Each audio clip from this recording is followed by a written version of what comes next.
आपकी विदाई के जिक्र से दिल भर आता है। यानी ये जो हम विदाई कर रहे हैं उसमें से बहुत से लोग फिर आएंगे, लेकिन बहुत से हमारे मेंबर्स फिर यहाँ पर नहीं आ सकते किसी वजह से। सभापति जी, मैं आज राज्यसभा में कार्यकाल पूरा करे साथियों की विदाई के अवसर पर चंद बातें रखना चाहता हूं। रिटायर होने वाले कोई साथी दोबारा इस सदन में आएंगे, कुछ ऐसे भी हैं जिनको शायद अवसर न मिले। सभी जानते हैं कि राज्यसभा एक परमानेंट और कंटिन्यूअस हाउस है, जिसका जिक्र प्राइम मिनिस्टर ने भी किया और आपने भी अपने स्पीच में किया।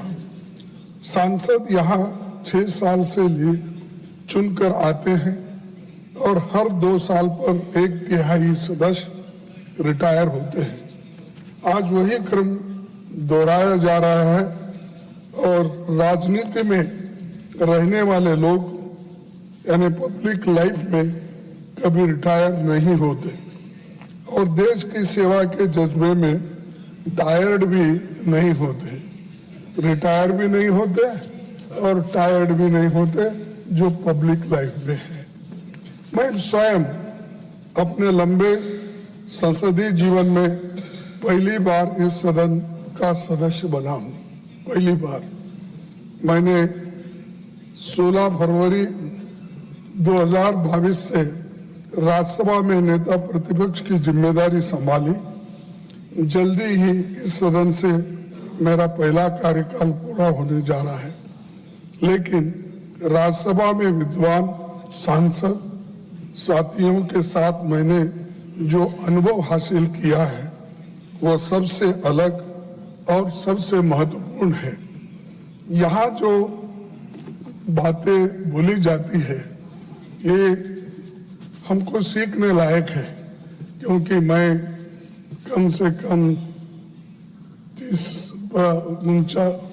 39 साल असेंबली में था और उसके बाद में यहाँ भी अब 20 साल होने आया।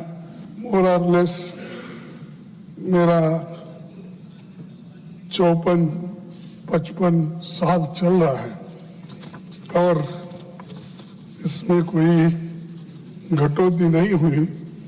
तो हम कोशिश करें कि यहाँ सीखने की कोशिश करते हैं और मैंने ये अनुभव हासिल किया।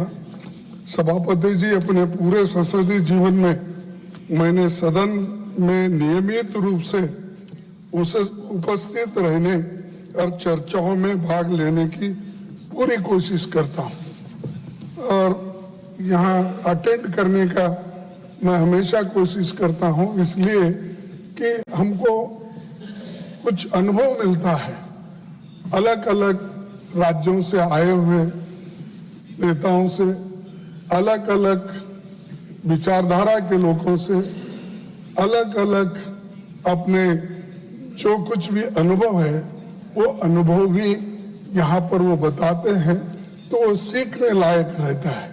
और मैं हालांकि 54 साल मुझे कंप्लीट हो गए तो भी मुझे सीखने की जरूरत पड़ती है। इसलिए पड़ती है कि हर आदमी संपूर्ण ज्ञानी नहीं होता है, उसका ज्ञान उसी वक्त बढ़ता है जैसा वो पढ़ते जाता है, जैसा वो सुने जाता है, सीखे जाता है, तभी उसका और भी ज्ञान बढ़ते रहता है। अपनी जिम्मेदारी निभाने के साथ सभी पक्षों की बातों को सुनना, अच्छी बातों को सीखकर व्यवहार में लाने का प्रयास मैं लगातार करता रहा हूं।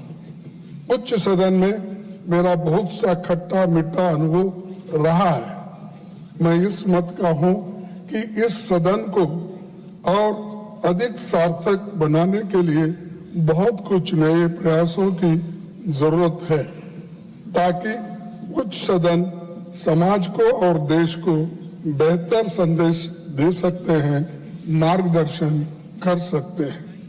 मैं सबसे पहले श्री एच.डी. देवेगौड़ा जी नहीं है, वो तो वहां उपस्थित थे लेकिन यहाँ नहीं है, तो एच.डी. देवेगौड़ा जी का उल्लेख करना चाहूंगा। वे प्रधानमंत्री और कई पदों पर रहे। मैं देवेगौड़ा को बहुत दिन से 54 साल से जानता हूँ, उनके साथ ही मैं काम किया, लेकिन क्या हुआ मुझे मालूम नहीं। वो तो प्रेम हमारे साथ किए, मोहब्बत हमारे साथ, शादी मोदी साहब के साथ की, ये रिसेंटली हुआ, तो आप ऐसा माने मुझे मालूम नहीं है। सर शरद पवार जी एक राष्ट्रीय नेता है, उनके साथ भी हमारा दशकों का जुड़ाव रहा है। मुझे खुशी है कि वे दोबारा इस सदन का मार्गदर्शन करेंगे। संसदीय मामलों के गहन जानकार हमारे डीएमके के साथी तिरुचि शिवा जी अगले 6 साल सदन की कार्रवाई में फिर भाग लेंगे और उन्होंने बहुत कुछ अपनी बातों को रखा। रामदास अथवाले साहब जिनका जिक्र हमारे प्रधानमंत्री जी ने किया, वो अपने कविता के रूप में ही हमेशा मोदी जी का गुणगान गाते हैं, हमेशा आपको छोड़ बोल रहे हैं। गंभीरता से गौर करना चाहिए। सभापति जी, सीमित अवसरों में भी जब सांसद अपनी महत्वपूर्ण बातें रखते हैं तो कई बार उन्हें कार्रवाई से हटा दिया जाता है। और जबकि मेरा खुद का अनुभव है, मैंने आपको 2 लेटर लिखा, मेरी अनपार्लियामेंट्री शब्द उसमें कोई नहीं थे, क्योंकि थोड़ा 1-2 शब्द आप अगर हटाएंगे वो पूरे सेंटेंस का मीनिंग चले जाता है। तो इसीलिए आप इसको गंभीरता से लो, क्योंकि सडनली इसको हटाओ, उसको हटाओ, ये शब्द को हटाओ, ये सेंटेंस हटाओ, तो इससे बहुत बड़ा नुकसान डिबेट का ही नहीं, आने वाले जो लोग हमारे प्रोसीडिंग्स पढ़ेंगे वो कहेंगे ये क्या अपोजिशन लीडर ने बात किया, जो मीनिंगलेस ये बात होती है।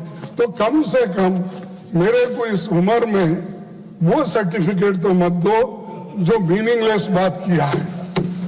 तो मैं ये चाहता हूं, और सभापति जी, सीमित अवसरों में भी जब सांसद अपनी महत्वपूर्ण बातें रखते हैं तो कई बार उन्हें कार्रवाई से हटा दिया जाता है, जबकि वे बातें असंसदीय नहीं होती।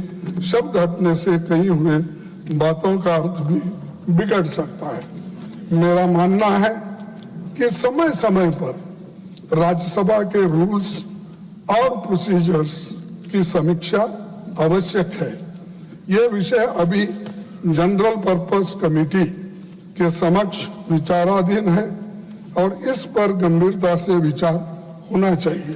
तो वो आपके हाथ में है, आप ये कर सकते हैं। तो रूल्स ऑफ प्रोसीजर में अगर ठीक ठाक कर दिए तो यहाँ कुछ होने वाला नहीं है कि यहाँ आपको कोई, एक पार्लियामेंट्री डेमोक्रेसी में तो क्रिटिसिज्म होता है, आप भी मुझे कुछ बोलेंगे, मैं भी आपको कुछ बोलूंगा, ये डेमोक्रेसी का तरीका है। हाँ ठीक है, अगर हम गलत बोले तो कभी कभी हमको शर्मिंदा होना पड़ता, अरे ऐसी हमने गलत